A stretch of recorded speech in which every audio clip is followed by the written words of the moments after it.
Dans le vaste monde des embryophytes, un groupe s'est démarqué des autres par leurs caractéristiques anatomiques uniques, qui leur ont permis une extrême diversification, ainsi que la conquête des airs par une belle ascension.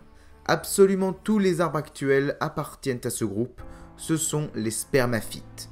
Spermaphytes, mais que signifie ce terme, me diriez-vous? Eh bien, nous parlons ici de l'ensemble des plantes à graines. Ce clade est lui-même inclus dans un groupe beaucoup plus large, comprenant des taxons fossiles et souvent confondus, à tort, avec le terme spermaphyte. Il s'agit des spermatophytes. Quelle est la différence entre ces deux clades? Les spermatophytes constituent le grand clade des plantes à ovules, auxquelles sont intégrés les spermaphytes. Autrement dit, toutes les plantes spermaphytes sont des spermatophytes, car pourvues d'ovules. Mais toutes les spermatophytes ne sont pas des spermaphytes, car seules ces dernières développent des graines. C'est la synapomorphie même du clade. Mais pour comprendre ce que sont les spermaphytes, ce qu'est un ovule et une graine, il nous faut comprendre les bases de la reproduction sexuée chez les plantes embryophytes. Attention, la reproduction végétale par voie sexuée est extrêmement différente de la reproduction dans le monde animal. Et pour plus de simplicité, nous n'étudierons pas le cas des algues.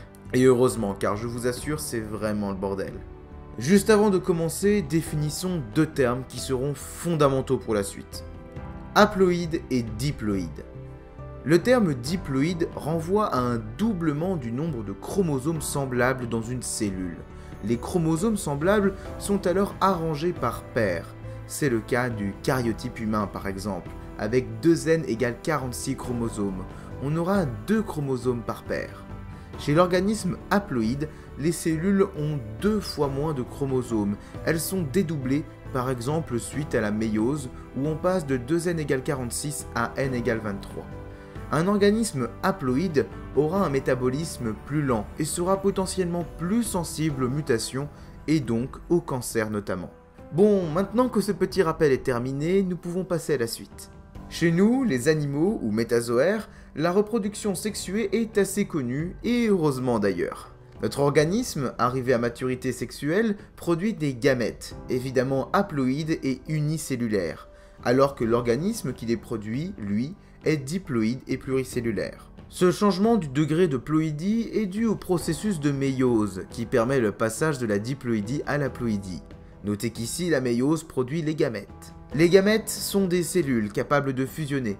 Gardez bien en tête cette caractéristique, elle est aussi fondamentale pour la suite.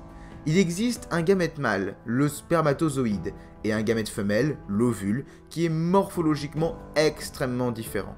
Lors de la fécondation, les deux gamètes fusionnent et constituent un zygote qui, réalisant des mitoses successives, forme l'embryon pluricellulaire et diploïde.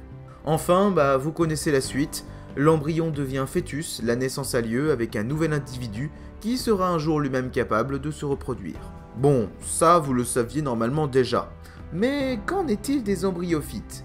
Eh bien, c'est largement plus compliqué, car le cycle de développement ne possède pas qu'une seule génération. En effet, une génération correspond à un stade de développement d'un organisme pluricellulaire, issu d'une cellule. Pour changer de génération, il faut un changement du degré de ploïdie des cellules. Ainsi, le cycle de développement des animaux est dit monogénétique, car ne possédant qu'une seule génération, et diplophasique, car la génération en question est diploïde. Chez les embryophytes, deux types de cycles de développement existent.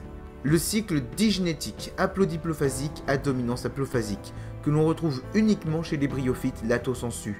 Et enfin, le cycle digénétique haplodiplophasique à dominance diplophasique, que l'on retrouve chez toutes les trachéophytes, comme les lycophytes, les fougères et prêles qu'on appelle les monilophytes, et enfin les spermatophytes. Je sais ce que vous allez me dire. J'ai rien compris. Effectivement, c'est beaucoup plus compliqué que chez les métazoaires. Chez les embryophytes, la génération haploïde correspond à un organisme pluricellulaire, nommé le gamétophyte. Ce dernier produit les fameux gamètes. La génération diploïde correspond, elle, à un organisme pluricellulaire nommé le sporophyte. Par conséquent, le cycle digénétique haplodiplophasique à dominance haplophasique correspond à un cycle de développement où il y a deux générations, d'où le terme digénétique. Haplodiplophasique correspond à la présence dans le cycle d'un gamétophyte, mais aussi d'un sporophyte. Enfin, la dominance haplophasique signifie la prédominance dans le cycle de la génération haploïde, le gamétophyte. Tandis que dans le cycle digénétique haplodiplophasique à dominance diplophasique, la dominance diplophasique signifie la prédominance de la génération diploïde, autrement dit, le sporophyte. Comme les temps de développement des deux générations est assez différent, on qualifie ces cycles comme fortement hétéromorphes. Autrement dit, gamétophyte et sporophyte d'un même cycle ne se ressemblent guère. Le sporophyte réalise la méiose, il y a donc un changement du degré de ploïdie, passant du sporophyte qui est diploïde à ces cellules issues de la méiose qui sont haploïdes. Cependant, ces cellules ne fusionnent pas, elles se divisent pour donner le gamétophyte. Conclusion, ce ne sont pas des gamètes. Ces cellules produites par méiose dans le sporophyte sont des méiospores. Les gamètes ne sont donc pas produits par la méiose chez les plantes. On dit que méiose et gamétogenèse sont séparés dans l'espace et le temps. Voilà une différence fondamentale avec les animaux où méiose et gamétogenèse sont superposés. Pour conclure cette partie, le plus important à comprendre est le cycle digénétique haplodiplophasique à dominance diplophasique. En effet, on ne s'intéressera pas aux bryophytes pour cette série de vidéos. Toutes les autres embryophytes voient le sporophyte dominer très largement le cycle de développement. Quand vous voyez une fronde de fougère, ce splendide moabi, ce palmier, cette orchidée, ce grand tronc fossile de l'épidodendron, tout ça, eh bien ce sont des sporophytes. Le gamétophyte chez les trachéophytes suit en effet une tendance à la progressive miniaturisation et à la rétention dans la phase sporophytique. Ce qui veut dire que le gamétophyte d'un pin parasol par exemple est minuscule et est conservé dans le sporophyte lui-même. On dit qu'il y a rétention de la phase gamétophytique dans la phase sporophytique. Le sporophyte dispose donc d'un formidable appareil végétatif avec le système racinaire, la tige et les feuilles, et comme nous l'avons vu, il est aussi le siège de la méiose qui se réalise dans les cellules appelées sporocytes. Ces dernières produisent les méiospores, ces cellules évidemment haploïdes et destinées à constituer par mitose le futur gamétophyte. L'organe qui produit les méiospores et qui les libère est connu sous le nom de sporange. Cependant, vous avez souvent entendu parler dans mes vidéos des sporanges de l'épidophyte. En réalité, il s'agit d'un abus de langage. Les lycophytes et la plupart des autres plantes trachéophytes ne libèrent plus les méiospores dans l'environnement comme le font les mousses et les algues. En effet, les méiospores encore contenus dans le sporophyte entrent en mitose et engendrent la formation des premiers gamétophytes. Comme la méiospore libérée est déjà divisée et donc pluricellulaire, ce n'est plus une méiospore, mais un gamétophyte immature. De plus, chez les lycophytes et les spermatophytes, les méiospores sont produites dans des structures distinctes et ne sont pas de la même taille. Certaines sont énormes, d'autres minuscules. Il y a donc une sexualisation des lignées de sporulation. C'est une grande innovation dans l'évolution des plantes, car elle permet d'éviter la formation de gamétophytes hermaphrodites, et donc de prendre le risque d'une autofécondation, ce qui n'a bien entendu aucun sens lorsque l'on sait que la reproduction sexuée sert justement à stimuler la variabilité génétique, et donc l'apparition de nouveaux génotypes potentiellement plus adaptés aux conditions environnementales changeantes.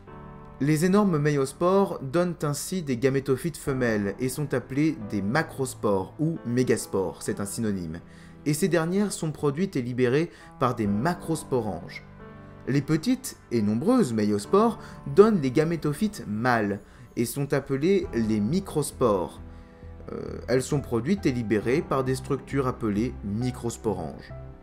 Cette organisation est assez largement reprise chez les spermatophytes. Concernant le gamétophyte, regardons de plus près cet organisme. Chez ce dernier apparaissent deux structures fondamentales, les entéridies, qui produisent des gamètes mâles, et les archégones, chez les gamétophytes femelles, qui produisent l'oosphère, le gamète femelle ou l'équivalent de l'ovule chez les animaux. Étudions maintenant le cas des spermatophytes. Les spermatophytes, comme je l'ai dit plus tôt, se caractérisent par la présence d'un organe, du sporophyte, où siège la sporulation et où est retenu le gamétophyte femelle. Il s'agit de l'ovule. Enfin, nous pouvons parler de cet organe si essentiel.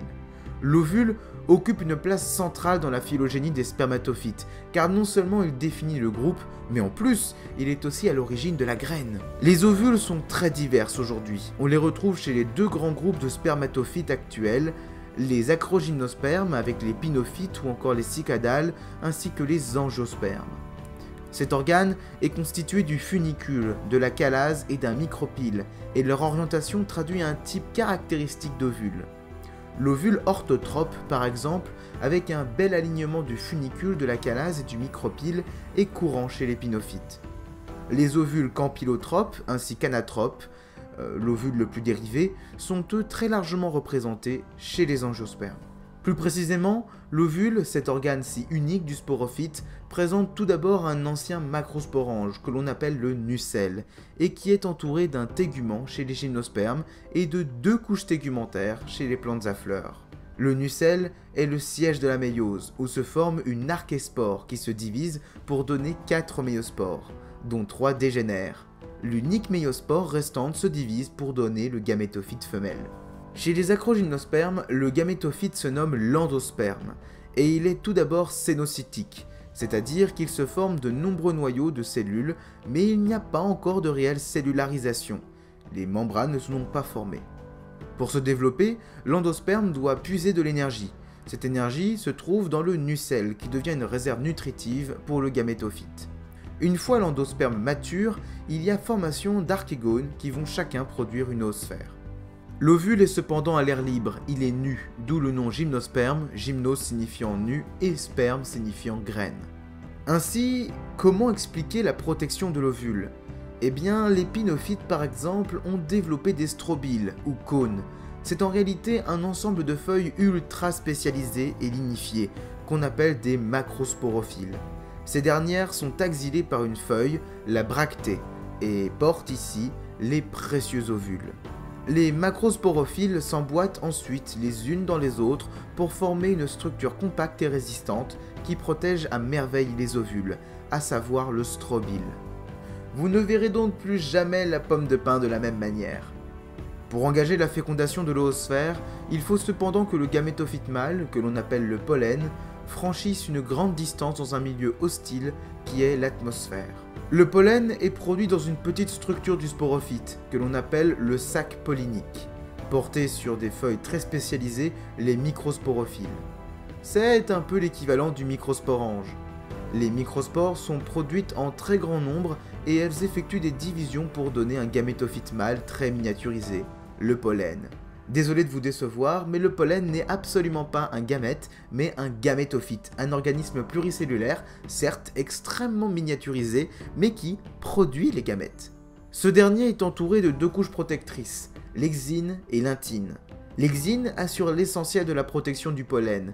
Elle est très largement constituée de sporopollénine, un biopolymère extrêmement résistant. Si vous avez aujourd'hui encore l'occasion de voir des pollens qui ont plusieurs millions d'années, dans le registre fossile, eh bien c'est justement grâce à la sporopollénine, qui protège le pollen des affres du temps. L'intine est la membrane pectocellulosique interne du pollen. Grâce à ces 2 couches, le pollen peut ainsi être expulsé des strobiles mâles et voyager au gré du vent avec l'aide de ses ballonnets aérifères, sans craindre la dessiccation, l'ennemi numéro 1 des plantes dans le milieu aérien. Lorsque le pollen se pose sur l'ovule au niveau du micropyle, il se colle à une goutte de mucilage, un liquide collant riche en sucre qui gagne en densité avec le contact de l'eau. Lorsque la température diminue, la goutte se contracte dans l'ovule, emportant avec elle le pollen. Le pollen constitue ensuite une élongation de sa cellule végétative, à savoir un tube pollinique, pour guider le gamète dans l'endosperme. On parle ici de siphonogamie, car les gamètes ne sont jamais en contact avec l'air, ces derniers sont guidés par le tube pollinique. Par la suite, les 2 gamètes fusionnent pour donner un embryon. La fécondation engendre la formation d'un zygote, puis d'un embryon de sporophyte qui est évidemment diploïde. L'ovule voit son tégument se sclérifier, en gros il se rigidifie davantage, et l'endosperme est reconverti en tissu de réserve pour l'embryon. Nous assistons au passage de l'ovule à la graine. Le cône s'ouvre alors quand le milieu est plus sec, permettant la sortie des graines et leur envol porté par le vent. De ces graines naîtront peut-être quelques nouveaux grands conifères. Il est curieux de constater à quel point nous sommes impressionnés quand nous voyons un œuf de sauropode et quand on regarde le grand squelette de l'animal. Mais il s'agit exactement de la même chose quand on voit cette petite pousse de conifère qui donnera un jour un géant pouvant atteindre les 100 mètres de haut.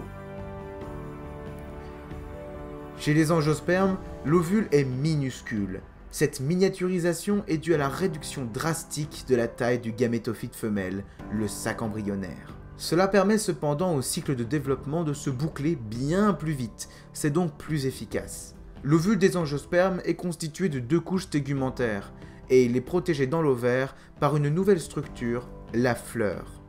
La fleur, c'est un axe hyper spécialisé, avec des feuilles stériles comme les sépales et les pétales qui forment le périanthe, et des feuilles fertiles, les étamines et les carpelles, aussi appelées pistils, qui forment respectivement l'androcée et le gynécée. Cette structure a tout d'abord une fonction de protection des voies de sporulation mâle et femelle.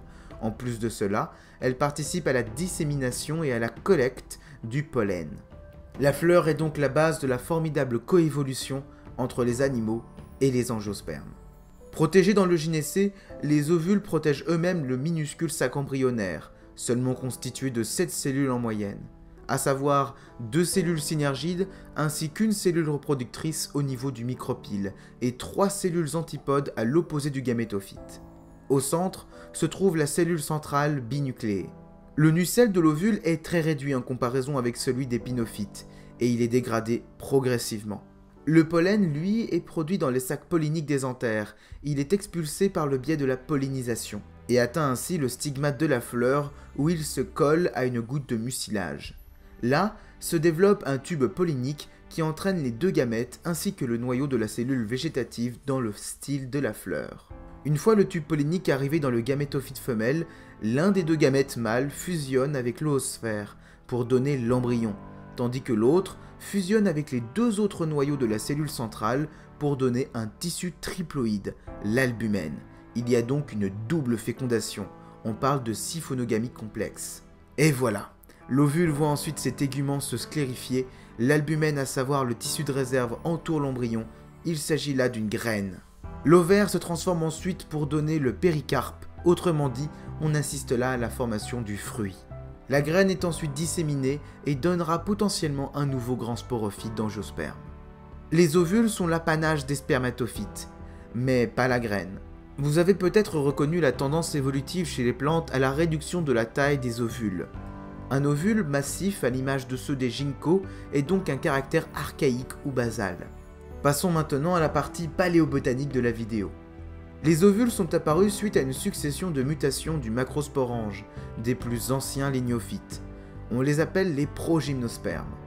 Dans ce groupe, on connaît par exemple les aneurophytes, totalement homosporés, donc avec des méiospores indifférenciés, et enfin l'Archéoptéris, un arbre dévonien relativement proche des premiers gymnospermes, mais qui ne possédait pas de graines. Archéoptéris était cependant bien une plante hétérosporée. Elle possédait des méiospores différenciés appelés macro- et microspores. Nombreux sont les paléobotanistes qui supposent que les plantes à graines auraient dérivé des archéoptéridales. Dès le Dévonien, les plantes embryophytes, contraintes par des conditions environnementales favorables à la dessiccation, voient le développement d'organes dits proto-ovules, servant à protéger le macrosporange. On peut déjà remarquer dans le registre fossile des lycopodes qui ont développé une hétérosporie très avancée, avec une couche tégumentaire protégeant le macrosporange. Cette structure est un sphinxiocarpone, un organe tout à fait inédit chez les lycophytes d'il y a 380 millions d'années. Il appartenait au taxon Sphinxia. Nous sommes ici dans le cas d'une formidable convergence évolutive avec les progymnospermes dévoniens qui développent les premiers proto-ovules. C'est le cas de Runcaria. Runcaria est en effet un genre passionnant de progymnospermes dévoniens découvert dans le Guivetien belge, soit 385 millions d'années. Il se caractérise par des structures au macrosporange indéhiscent, avec une cupule et le développement d'un tégument. Cependant, aucune trace d'une chambre pollinique. Il s'agit donc ici d'un proto-ovule et il constitue une formidable découverte paléobotanique pour comprendre l'évolution des spermatophytes et enfin des spermaphytes. Dès le Carbonifère, de véritables spermatophytes apparaissent comme les médulosales, les chordaïtales, les volziales ou encore les cicadales. Dans le registre fossile, d'énormes ovules sont connus comme les Cardiocarpus, ovules des cordaïtes, mais les plus grands connus sont sans conteste ceux des médulosales, des ptéridospermatophytes très largement répandus au Carbonifère. L'innovation de l'ovule et de la graine dans le monde végétal représente une véritable révolution. À partir de ces nouveaux caractères, les spermaphites vont connaître un formidable succès évolutif. Désormais capables de s'affranchir des milieux humides, les premiers xérophytes, un groupe écologique rassemblant toutes les plantes s'épanouissant en milieu aride, font leur apparition et achèvent ainsi la terrestrialisation dans le monde végétal.